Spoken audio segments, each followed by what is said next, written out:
Hi guys, it's Monday morning and that means I only just published my latest video last night, so it's awfully early for me to start shooting a new video. But today's a holiday here in Denmark, and today a buddy of mine is going to swing by Athena and help me get started on rewiring the AC. Down below in the galley I've lined up all of the AC stuff I had that's ready to be mounted. I doubt we'll make it through all of it today, but at least we'll get started and then I can continue working on it next weekend. But why don't we head down below and take a look.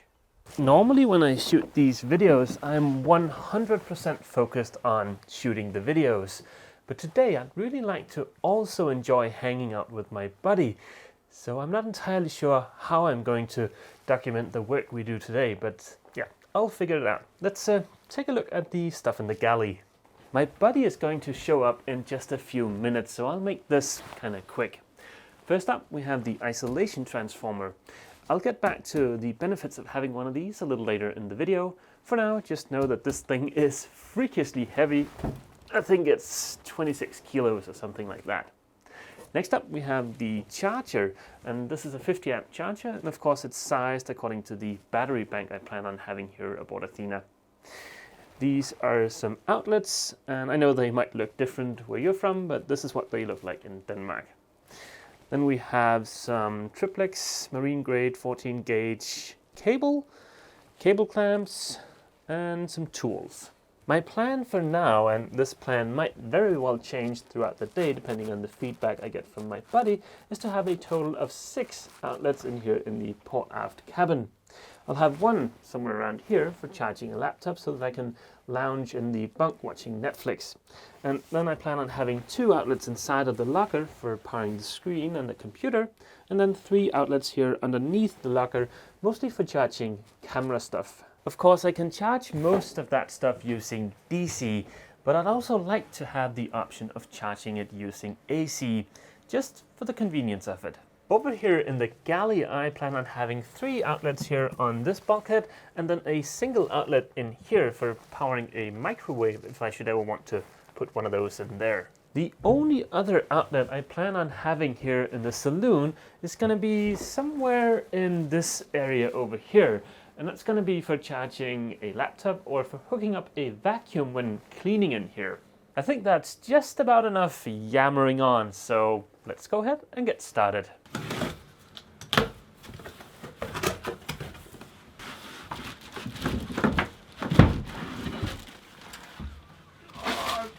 Oh, this is heavy.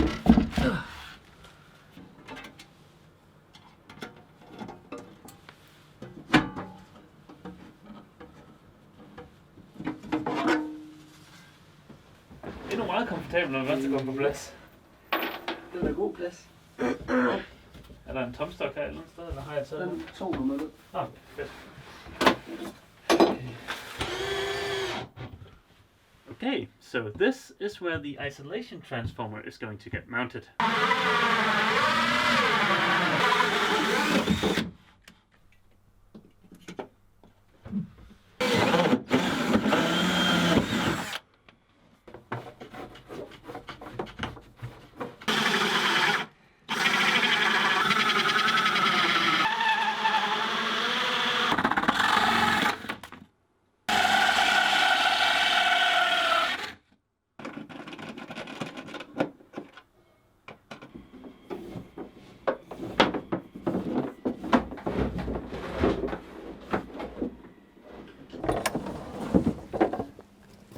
Hi guys, just like that, it's a day later. I doubt I got a lot of usable footage from yesterday, but that's okay. I'll just bring you up to speed next weekend. Today I've just gotten off work and I'm here to paint the area underneath the chart table where I'm going to mount the isolation transformer. Just in case I didn't get any usable footage from yesterday that shows you where the isolation transformer is mounted, it's right underneath here, underneath the chart table. I wasn't planning on installing it down there, but that turned out to be the best spot. I've been putting off painting the area down there because it's a little bit difficult to get in there, and I didn't think it was an area that I absolutely needed to paint now. But now that I've decided to install the isolation transformer down there, and seeing as I don't want to get white paint on my lovely blue isolation transformer, I better hurry up and get busy painting. Here is a little bit better view of the isolation transformer.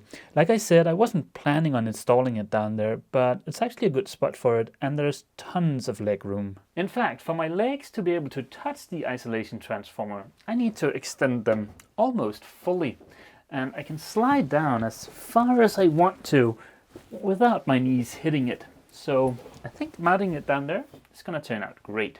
Before I start crawling around down there on the cabin sole to remove the isolation transformer, and also before I start painting, I better just put on a suit. I better start by getting these cables out of here.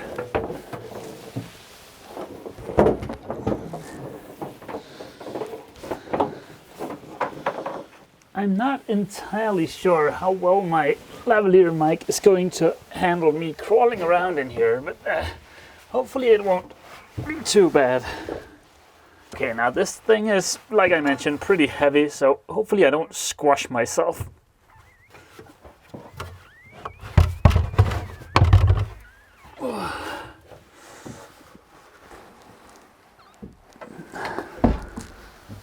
Whew.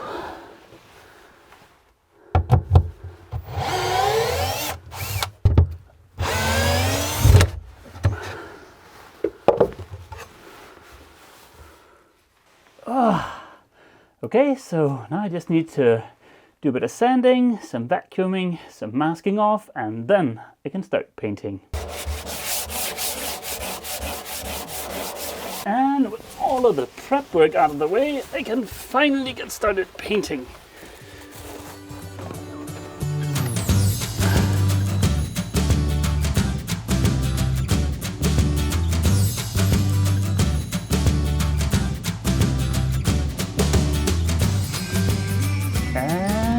That's the first coat applied. As always, the first coat looks pretty horrible, but once I've got 5 coats on there, it's gonna look great.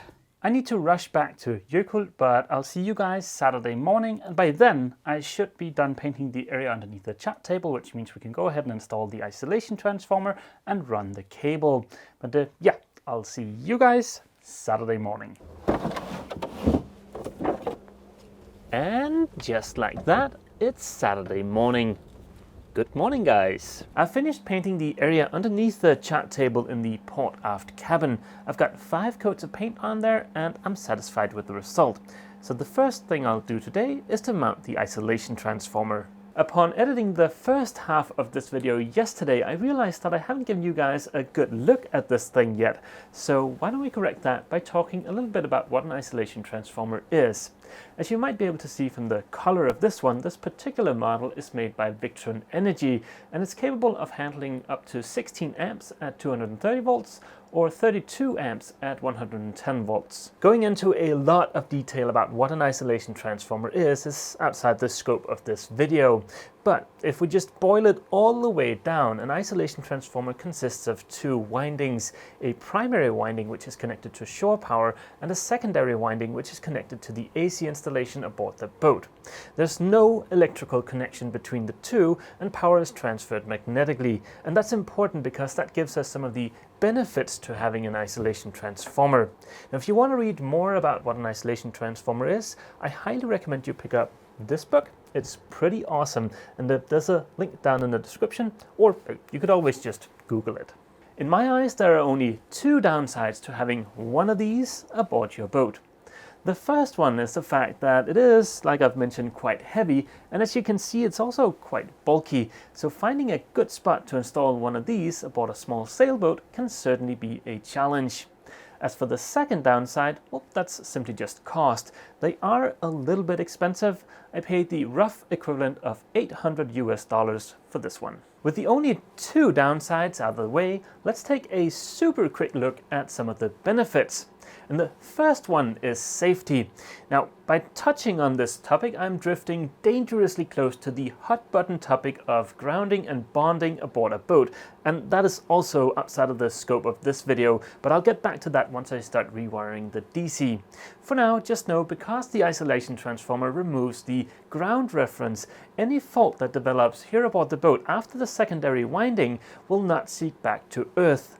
In short, that means that someone swimming by my boat while it's connecting to shore power is going to be just a little bit safer. But that's actually a pet peeve of mine. Don't go swimming in marinas. That's a horrible place to swim for so many reasons. But yeah, that's off topic. The second benefit to having an isolation transformer aboard your boat is the fact that they prevent galvanic corrosion. Galvanic corrosion can occur if you connect dissimilar metals in an electrolyte. And where might you find such an environment, you ask? Well, you need look no further than your local marina. The end result of galvanic corrosion can be a costly replacement of a prop, a shaft, or a sail drive. The good news is that there are several ways to limit or prevent galvanic corrosion. In my opinion, an isolation transformer like this one is the best way to go, hence why this lovely blue thing is sitting here in my galley. But there are some more affordable options too.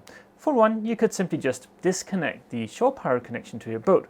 That would go a long ways towards preventing galvanic corrosion, and well, it's free. But then again, it's not really a practical option, especially not if you're liveaboard.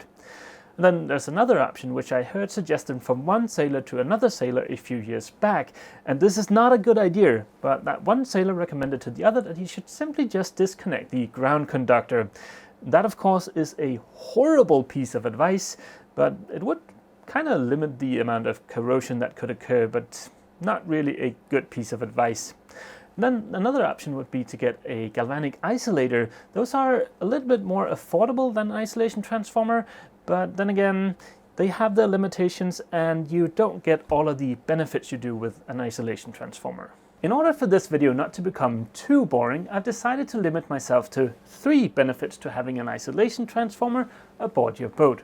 The third and final benefit is the fact that some isolation transformers can transform 230 volts into 110 and vice versa.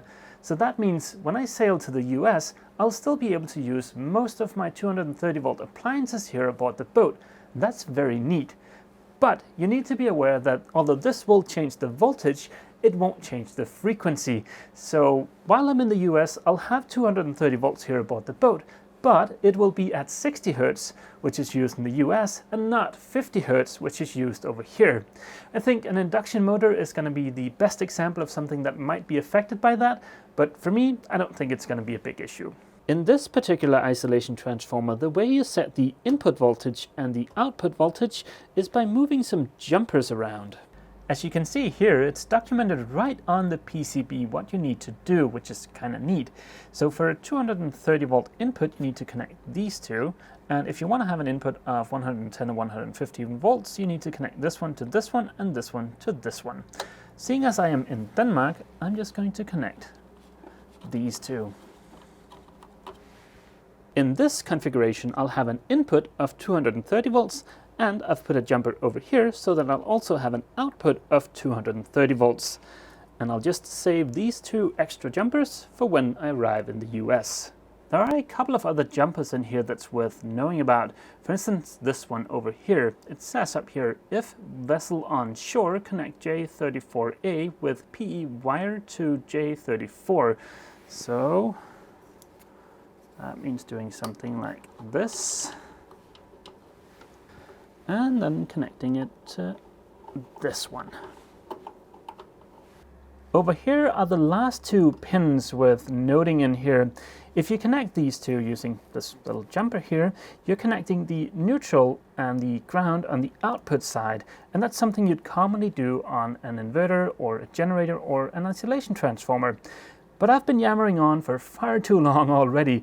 Let's go ahead and see if I can get this isolation transformer mounted. Included with the isolation transformer was this mount here, which gets secured to the bulkhead with 5 rather beefy screws. This is the back of the isolation transformer, and the lip that's up here grabs onto the bracket that's in there. And then finally it's secured with 2 screws down here.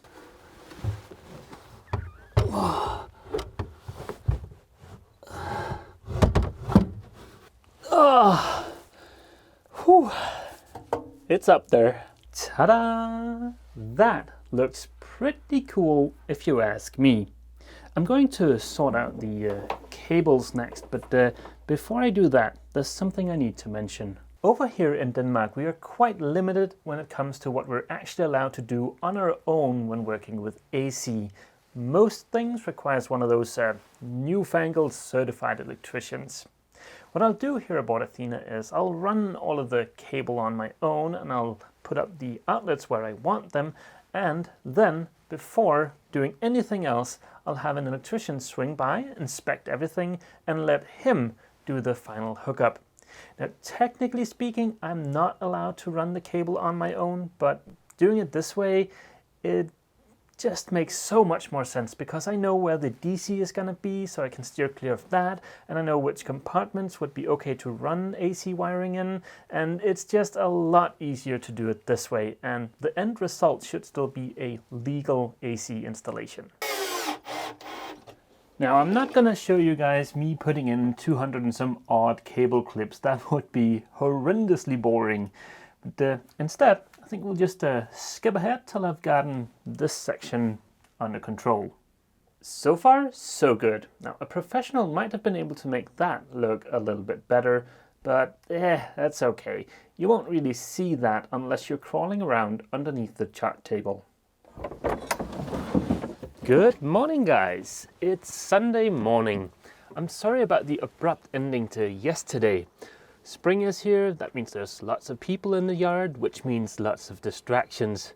But that's okay. I've got a few hours today for shooting some video before I need to start rendering this video. Although I did waste a fair bit of time yesterday chatting with people in the yard, I did also get a bit of work done. For instance, the cable coming from the shore power inlet and the cable going to the water heater, both of those are located here behind me, well, those cables are now neatly cable clamped in place underneath this bunk. Oh, that reminds me, I actually need to run a new cable from the shore power inlet to the isolation transformer at some point, before hooking the boat up to 110 volts rather than 230.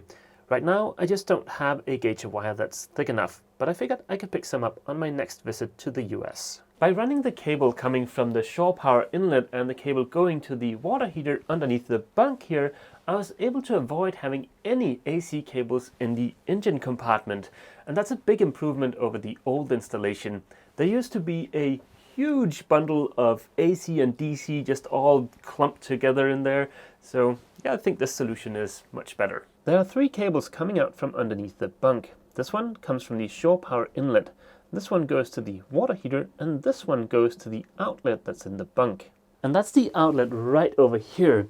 I figured that's going to be super convenient for charging my laptop while surfing in bed before going to sleep. And my charger for the laptop could sit up here on this little shelf. So I think that's going to work out great. I've got a bunch of other outlets here in the aft cabin, but I figured I'd hold off on showing you those until maybe the next video. Here in the locker behind me, that's where all of the AC cables are going to get connected up to the AC distribution panel. And this is just around where I got to yesterday. I found out that I didn't have the screws I needed to mount my charger in there. And I really want to have this thing mounted in there before I try figuring out the madness that is all of the AC cables. Fortunately, the hardware store opens now. So I'll just pop up and pick up some screws for this battery charger, and I'll be right back. Ta-da! 4 screws in hand. Let's get this thing mounted. I've transferred the holes in the charger onto this little template here because this is going to be a lot easier to line up instead of trying to balance that pretty heavy charger. There we go. And just to make absolutely sure this will in fact fit in here. Yep, that looks good.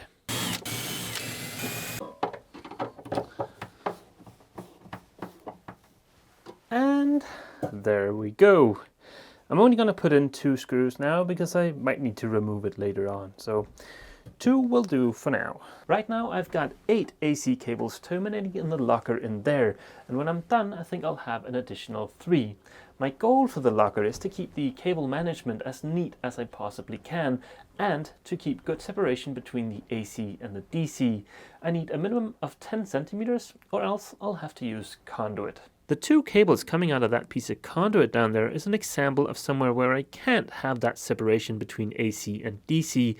Those two go underneath the cabin sole, and somewhere in there I'm going to have some DC wiring too. So that's why that conduit is there. For me to figure out the cable management in here, I better go ahead and make a drawing. Otherwise, I'm going to mess this up. I think this might work out great. Up here is the source selector, and this is the AC distribution.